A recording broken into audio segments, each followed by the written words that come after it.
बिस्मिल्लाहिर्रहमानिर्रहीम। अस्सलामु अलैकुम वरहमतुल्लाहि वबरकातुहू। बिस्मिल्लाहिर्रहमानिर्रहीम। अज़ीज़ तलबा इकराम, एम.ए. इस्लामियात के मज़मून तारीख़ इस्लाम का आज हमारा सबक नंबर 20 है, जिसका उन्वान है हिंदुस्तान में इस्लाम की आमद के ज़राए। यानी हमारी बात चल रही है कि इस्लाम हिंदुस्तान में कैसे पहुंचा, किन ज़राए और किन वास्तों से पहुंचा था।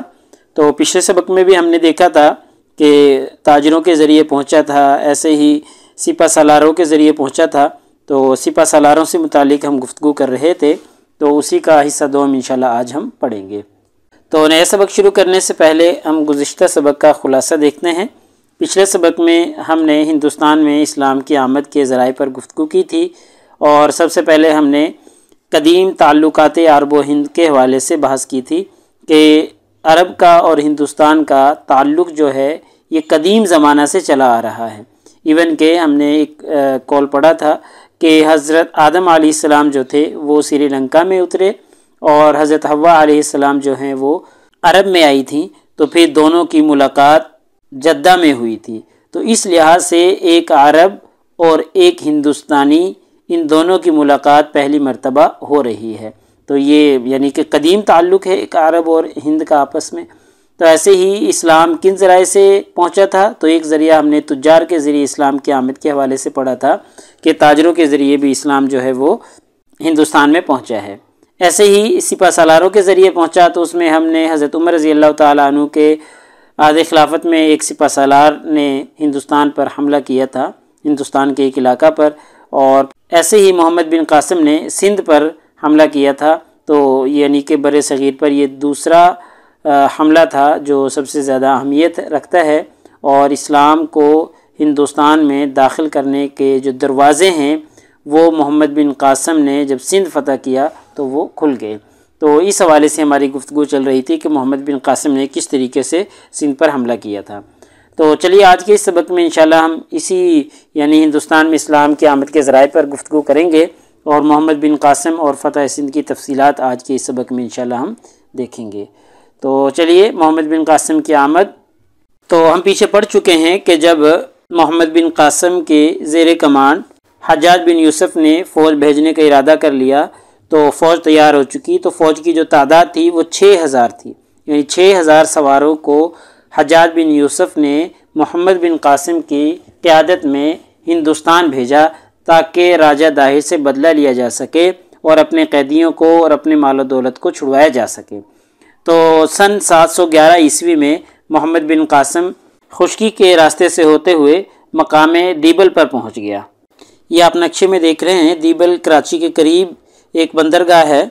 यहाँ पर मोहम्मद बिन कासिम पहुँचे और फिर शहर का मुहासरा कर लिया। कई रोज़ तक मुहासरा जारी रहा, लेकिन मुसलमानों को मोहम्मद बिन कासिम की फ़ौज को कामयाबी हासिल ना हो सकी। लेकिन फिर एक मंजनीक बड़ी थी जो मोहम्मद बिन कासिम के पास मौजूद थी, उनकी फ़ौज ने इसी मकसद के लिए उसको अपने साथ रखा हुआ था, जिसका नाम था अल-उरूस। तो इस बड़ी मंजनीक के ज़रिए मुसलमानों ने मदद हासिल की और इतनी बड़ी थी कि इसको 500 आदमी चलाते थे।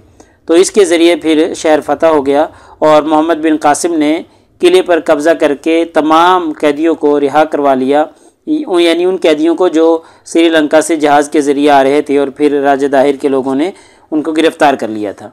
तो उनको आज़ाद करवा लिया और जो माल दौलत राजा दाहिर के लोगों ने लिया था उसे मोहम्मद बिन कासिम ने हासिल कर लिया था।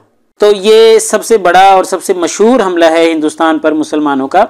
इससे पहले जैसा कि हम तज़किरा कर चुके हैं कुछ हमले हुए हैं, लेकिन वो छोटे दर्जे के थे या वो सिर्फ मकामी दर्जे के थे या छोटी छोटी झड़पें थी, वो बाकायदा कोई जंग नहीं थी। तो मोहम्मद बिन कासिम का ये हमला जो है इस्लाम के लिए इसने दरवाज़ा खोल दिया और इस्लाम हिंदुस्तान में बाकायदा तौर पर मोहम्मद बिन कासिम के ज़रिए दाखिल हो गया था।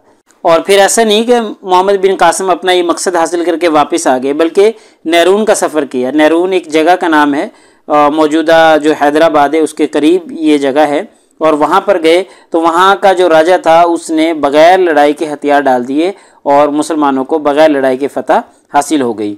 फिर इसके बाद भी मोहम्मद बिन कासिम रुके नहीं, बल्कि सहवान की तरफ सफ़र किया और यहाँ का जो हाकिम था, जो राजा था, वो राजा दाही का भतीजा था।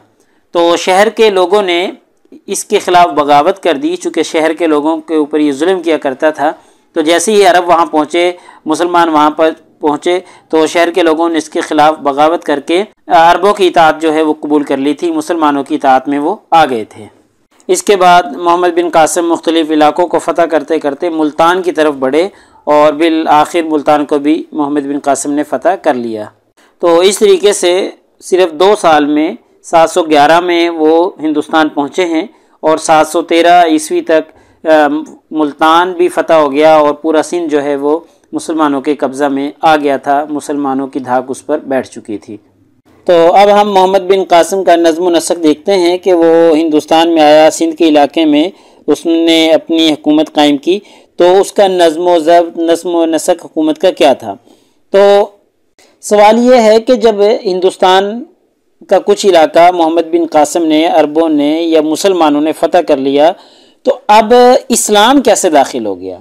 तो इसका जवाब यह है कि मोहम्मद बिन कासिम जब यहाँ पर आया तो इसने जो नज़्म व नसक रखा वो दूसरे फ़ातिहीन से हट कर रखा।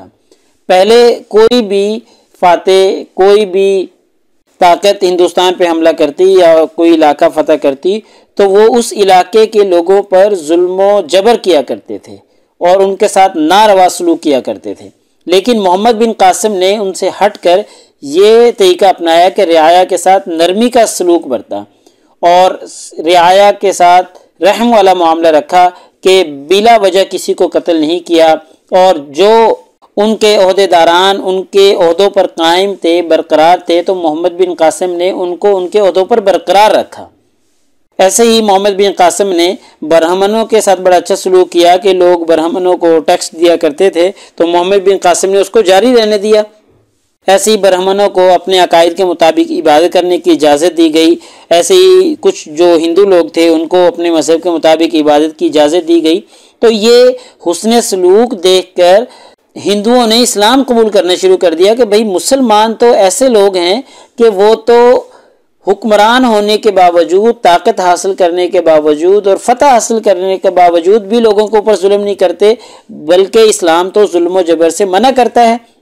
तो ये अच्छा सलूक, अच्छा बर्ताव उनका देखकर फिर लोगों ने फ़ौज दर फ़ौज इस्लाम कबूल करना शुरू कर दिया। तो इस तरीके से जो है वो मोहम्मद बिन कासिम के साथ इस्लाम भी बर्रे सगीर में दाखिल हो गया। और जैसे ही सिंध फतह हुआ तो सिंध को बाबुल इस्लाम के नाम से याद किया जाता है। तो बाबुल इस्लाम क्यों कहा जाता है सिंध को?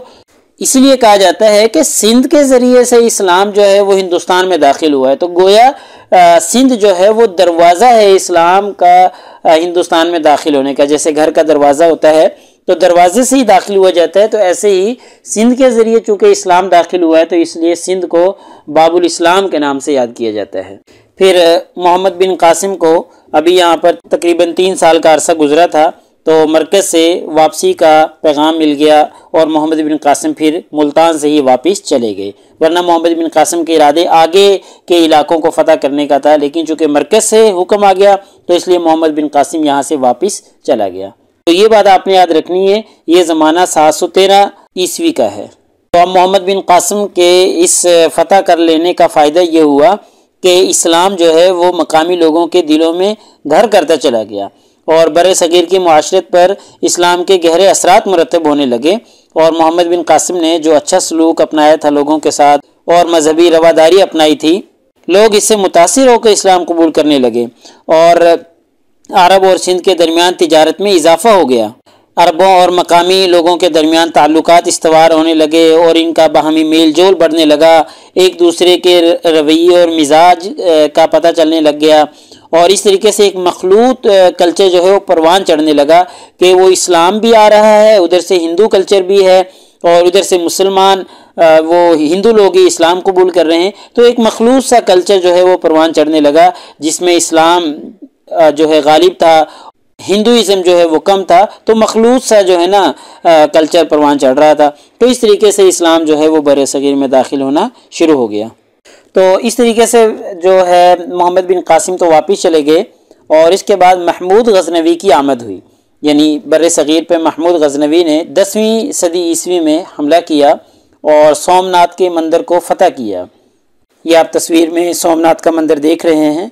तो इसको महमूद गजनवी ने फ़तह किया और बुतों को तोड़कर वापस चला गया। बुतों को तोड़ने की वजह से महमूद गजनवी को बुत शिकन भी कहा जाता है। यानी महमूद गजनवी ने सिर्फ ये काम किया कि आया, सोमनाथ के मंदिर को फ़तह किया और यहाँ से जो माली गनीमत हासिल किया वो अपने साथ लिया और वापस चला गया बुतों को तोड़कर। तो इसने बाकायदा यहाँ पर कोई हुकूमत कायम नहीं की। लेकिन इस फ़तह का फ़ायदा ये हुआ कि हिंदुओं के दिलों में इस्लाम की धाक बैठ गई और वो मुसलमानों से डरने लगे कि उनके दिलों में मुसलमानों का खौफ पैदा हो गया कि भाई पहले मोहम्मद बिन कासिम आया, उसने कुछ इलाका फ़तह किया, महमूद गजनवी आया, इसने फ़तह कर लिया। तो अब वो मुसलमानों से डरने लगे और बाकायदा जो है इस्लाम बर्रे सगीर के अंदर फैलने लगा, मज़ीद फैलने लगा। मोहम्मद बिन कासिम आया, उसके ज़रिए तो दरवाज़ा खुल गया। महमूद गजनवी की फ़तह के साथ साथ बहुत से सूफिया कराम, बहुत से उलमा कराम भी यहाँ पर आ गए थे और वो बाकायदा इस्लाम की इशाअत में, इस्लाम की तबलीग में मसरूफ़ रहते थे। इसके बाद फिर 12वीं सदी के आखिर में मोहम्मद गौरी ने हिंदुस्तान पर हमला किया, जो कि मुसलमान बादशाह था। तो उसने जब यहाँ पर हमला किया तो पृथ्वी राज कायम था यहाँ पर।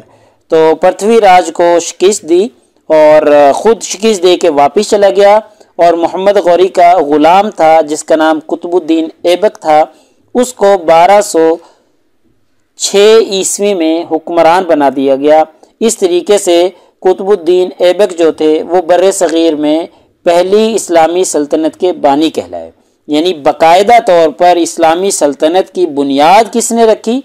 असल में रखी तो मोहम्मद गौरी ने, लेकिन मोहम्मद गौरी के जानने के बाद मोहम्मद गौरी खुद तो फतह हासिल करके वापस चला गया, लेकिन अपने ग़ुलाम को यहाँ पर हुक्मरान बनाकर गया। इस तरीके से बाकायदा तौर पर इस्लाम जो है वो बर्रे सग़ीर में दाखिल हो गया, बाकायदा इस्लामी हुकूमत कायम हो गई। और फिर आगे इंशाल्लाह हम तफसीलात देखेंगे कि फिर यही इस्लामी हुकूमत मुख्तलिफ़ ख़ानदानों में मुंतकिल हुई। ख़ानदान ग़ुलामा, ख़ानदान तग़लुक़, बलबन, खलजी, लोदी वगैरह इस तरह के ख़ानदान से होती हुई फिर आखिर में ये मुग़लिया ख़ानदान के पास आई और मुग़लिया ख़ानदान के पास से फिर ये अंग्रेज़ों के पास गई और मौजूदा सूरत हाल इख्तियार करती चली गई। तो इंशाल्लाह आगे हम तफसीलात देखेंगे। बहरहाल हमने ये देख लिया कि सिपा सालारों के ज़रिए कैसे इस्लाम बर्रे सग़ीर में दाखिल हुआ है। मोहम्मद बिन कासिम ने हमला किया, महमूद गजनवी ने हमला किया और मोहम्मद गौरी ने हमला किया, तो फिर बाकायदा तौर पर इस्लामी हुकूमत हिंदुस्तान में कायम हुई। तो लिहाजा हमारे आज के इस सबक का खुलासा निकला कि आज के इस सबक में हमने हिंदुस्तान में इस्लाम की आमद के ज़राए पर गुफ्तगू की है